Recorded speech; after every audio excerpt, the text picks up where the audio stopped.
এই ঘন্টা বাজাচ্ছে রাবণের পক্ষে আর শ্রীরামকে প্রণাম করছে, হে রাম, এই জন্মে রাবণের পক্ষে, অসুরের পক্ষে, অসুরের ঘরে আমার জন্ম হওয়ার কারণে তোমার মতো ভগবানের নাম আমি উচ্চস্বরে নিতে পারছি না। উচ্চস্বরে না নেওয়ার কারণে আমি প্রাণ ভরে তোমার নামটা নিতে পারছি না। প্রভু, তুমি আমায় কৃপা করো, কোনো না কোনো জন্মে যেন আমি তোমার দর্শন লাভ করতে পারি, এমন কৃপা তুমি আমায় করো গো প্রভু। ভগবান তো অন্তর্যামী শুনে গেলেন। ভক্তের সঙ্গে লীলা করা ভগবানের এক অমৃতময় খেলা, ভগবানের এক অমৃতময় খেলা। জগন্নাথ লীলায় ভগবান জগন্নাথকে দর্শন করতে ভগীরথ রওনা হয়েছেন। 6 মাসের পর জগন্নাথ পুরীতে আসতে 6 মাস সময় লাগবে। রেলগাড়ি নেই, ট্রেন নেই, বাস নেই, হেলিকপ্টার নেই, কিছু নেই। এগুলো তো অদ্য হলো, রাস্তা নেই। রওনা হয়েছেন, জগন্নাথ দর্শন করবেন। শাস্ত্রে আছে জগন্নাথকে দর্শন করা মাত্র জীবের বহু জন্মের পাপ জগন্নাথকে দর্শন করলেই মুক্ত হয়ে যায়। সেই আশা নিয়ে তিনি রওনা হয়েছেন, জগন্নাথ মন্দিরে আসবেন। 6 মাসের পথ হেঁটে হেঁটে রওনা হয়ে চলে আসছেন। প্রায় আগামীকাল সকাল হলেই তিনি জগন্নাথের দর্শন লাভ করবেন। হরিবল।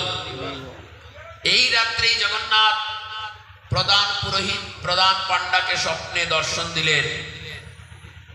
এই প্রধান পান্ডা, তুমি ঘুমিয়ে আছো, তাড়াতাড়ি উঠো, কাল সকালে আমার অর্চনা সেবা শেষ করে তুমি প্রধান গেইটে বসে থাকবে, দাঁড়িয়ে থাকবে।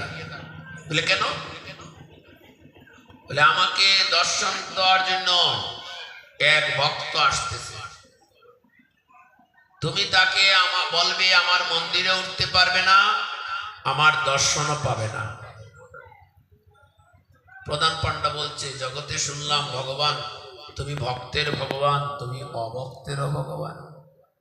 কথাটা খুব মার্মিক, বুঝবেন খুব মনোযোগ দিয়ে। আমরা বিচার করি, ভক্তকে নিয়ে কখনো বিচার করা যাবে না। ভক্তের ভগবান, অভক্তেরও ভগবান।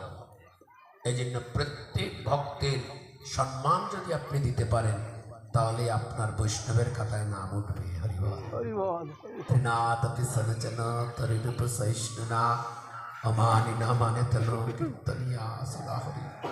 তিনি বৈষ্ণব বলবেন যিনি অমানিকে মান দিবেন, যার মান নাই তাকে মান দিবেন।